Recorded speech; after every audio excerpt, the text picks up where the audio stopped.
All day and all night, it's Better Country on 99.9 The Big Dog. That's Sarah Evans, and I could not ask for more at 8:17. That's 17 after 7 Central at 99.9 The Big Dog. Got a guest in our studio this morning, a political candidate for district judge, Jeremy Ansel Wood. I know you've probably seen his signs up around Greene, Taylor, Marion, and Washington.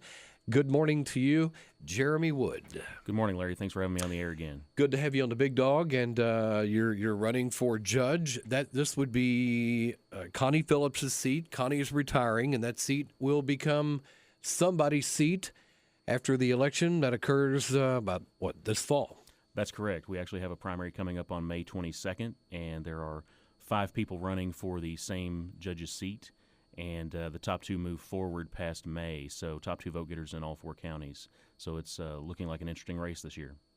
I'll ask you the same question I asked your opponent, one of your opponents the other day, is why should people in Greene, Taylor, Marion, and Washington elect you as judge?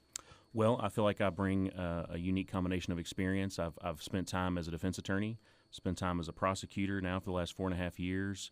Primarily in Marion and Washington counties. I've practiced cases in all 4 counties in our district and worked on civil cases as well, from divorces to land disputes to estates and probate issues, guardianships, dealt with some mental inquest warrants, things like that, many things that come across the desk of a district judge.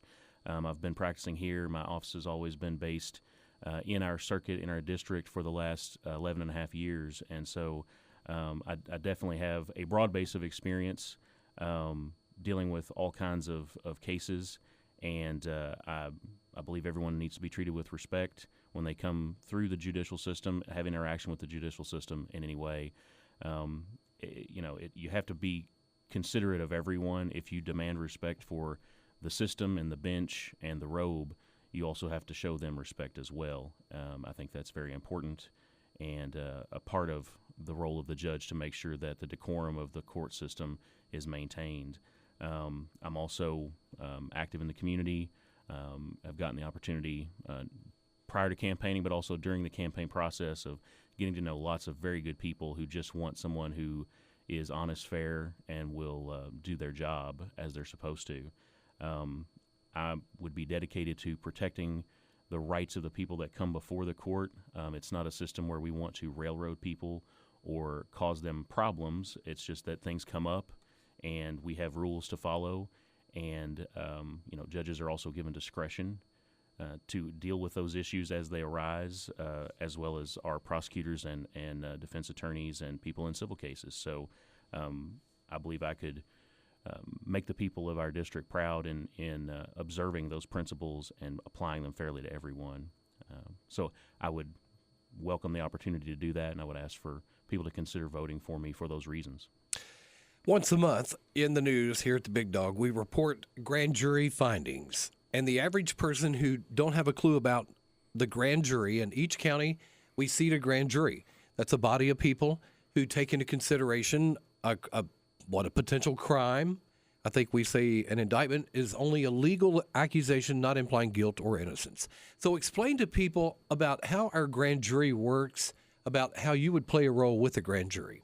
Well, it's interesting because I don't think a lot of people understand the details of how that works. So there are a couple of different ways that cases get presented to the grand jury. They may come through a district court first, where if I were district judge, I may see those cases. If they were witnessed by an officer to have committed a felony while the officer was present, they could arrest on site, and that case may go before a district judge, where there would be a determination regarding whether or not there was probable cause to hold that matter over to the grand jury.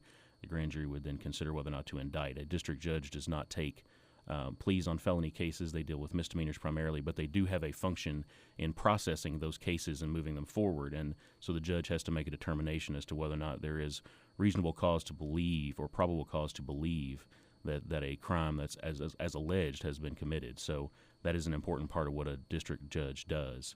I always ask, when I've had the opportunity to assist with grand jury proceedings, I ask the grand jurors what they believe about their experience, how they've found it to be.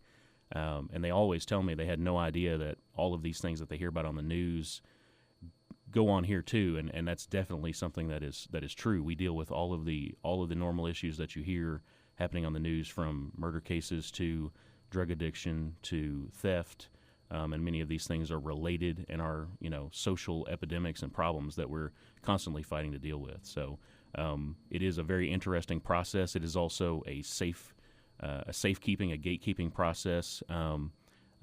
Attorneys can use their discretion to do things at times, but grand jury is a body of the people made up of citizens just like you and me who are tasked with the job of making those decisions, and it is a way to protect the public from someone abusing their power. And it's one of those safeguards that our founding fathers put in place to do that, and I believe very strongly in that process and see it work very well from time to time as a prosecutor.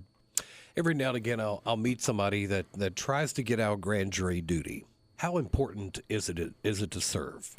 It is very important to serve in a number of ways. Number one, I think a lot of people who are just living their lives day to day don't have a lot of interaction with the court system.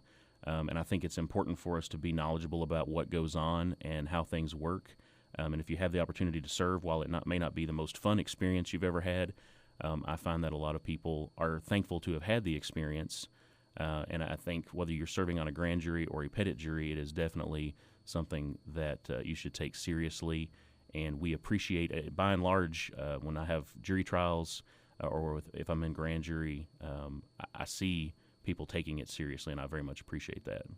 And even after the fact, you don't hear a juror talk about much of anything that they encountered while in that room. That's correct. It is a closed proceeding. It is private and is not something to be disclosed, because the grand jury can often hear things that would never come out in a normal trial. The rules of evidence don't apply in the same way, and that's because we want them to be able to know as much as possible, because when you accuse someone of a crime, which is what an indictment is, as you said, just an allegation, it's not proof of guilt. It is simply an allegation that there is reason to believe a crime may have been committed and that this person did it. And so it is very important that that confidentiality be maintained, because they have to hear and see a lot of things that don't need to be public unless and until it's time to do so. And that's, again, part of our protections of our public here in the American judicial system. Certainly interesting. So if elected, how will you serve and what will you do different, if anything at all? Well, I think our judges, by and large, and our system here in the 11th Circuit works very, very well.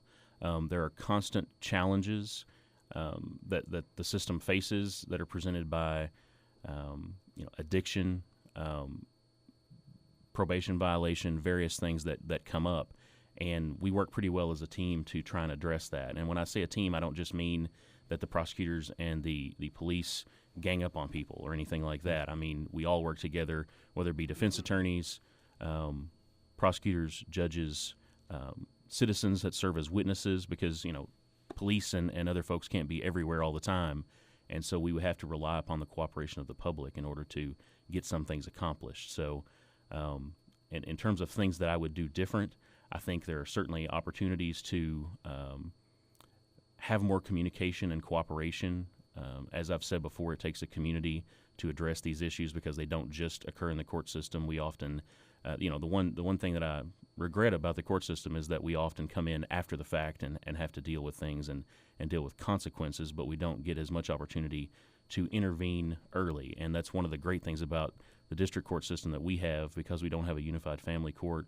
We do have the opportunity to participate in juvenile court proceedings, and those are conducted by the district judge. And so it's a great opportunity to try to get to folks who may be having problems, who may be, making some bad decisions early in their lives, to intervene in those situations and provide some services and some opportunities to turn the ship around, if you will. So those consequences become much more serious once you turn 18, and juvenile court proceedings are more private, much like grand jury proceedings. And so it's a great opportunity to address things early before it starts to affect your ability to get a job, get into a good school, or these kinds of issues. So I think there's always room for improvement in those areas, and look forward to working with our mental health folks at Adonta and CommuniCare. These resources are a big part of our community, and we do try to work well with those. those resources and apply them when we need to try and help folks. It's got to be rewarding to help somebody turn their life around.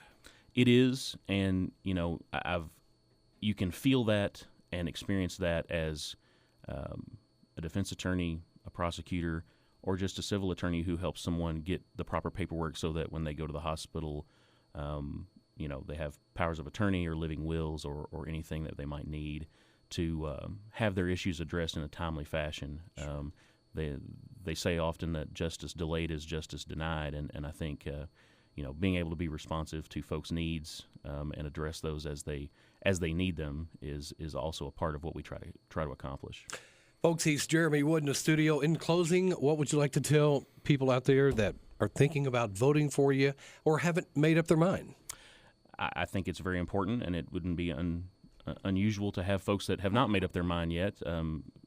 Lots of folks, these are small communities and close-knit communities. Most people know at least one or two of the candidates who are running and have nothing negative to say about any of my opponents. We have all gotten along as practicing attorneys and intend to do so whether I win or lose, obviously. I ran because I feel very strongly that I would be able to do a good job and uphold the integrity of the system, but also respect people's rights and treat them fairly with respect and compassion and understanding. There are two sides to every story, and part of the judge's job is to hear that, to be fair and impartial, and to make decisions. At the end of the day, a decision has to be made. Sometimes it's part of our dispute resolution system in this country, and it only works if people work with it, and you have to respect those decisions and move forward even if you don't agree with them. We have to have resolutions to things so people can move on with their lives, and I would take very seriously the opportunity to get those decisions made, get them made as quickly as we can. And, if I happen to be wrong, I would welcome an appeal to a higher court. That is part of our process as well. And that is your right to challenge what you don't agree with. That's why we have the system in place that we do. I would simply ask that people consider my experience. I feel like I have some unique experience that other candidates may not offer. I would ask that they consider my background in community service. I have been active in Chamber of Commerce. I've been active in some of our local historical preservation activities with the Heaston House. I've helped present programs to high school students regarding learning about our legal process and our legal system, as well as learning about debt and credit reports and all of those kinds of things. I've had the opportunity to participate with other attorneys in doing that. I very much enjoy those opportunities because I think it's important for people to understand their system as much as they can. A lot of it is basic civics with just added layers onto it. So I would simply ask that people consider my experience, and please feel free, if you want to learn more about me, to go to my website, www.electjeremywood.com. I have a little more information about myself there, and I'm also on Facebook. So there is information out there, and I think healthy debate and talk amongst the citizens is also a great opportunity for people to learn as well. So voters in Greene, Taylor, Marion, and Washington will have you on the ballot in all four of those counties, the 11th Judicial Circuit. That's correct, Larry. Thank you. Jeremy, good luck to you. Thank you very much, sir. There he is, folks. He's a candidate for district judge for the 11th Judicial Circuit. Again, Greene, Taylor, Marion, and Washington. It's 8:31. Good morning from 99.9, The Big Dog.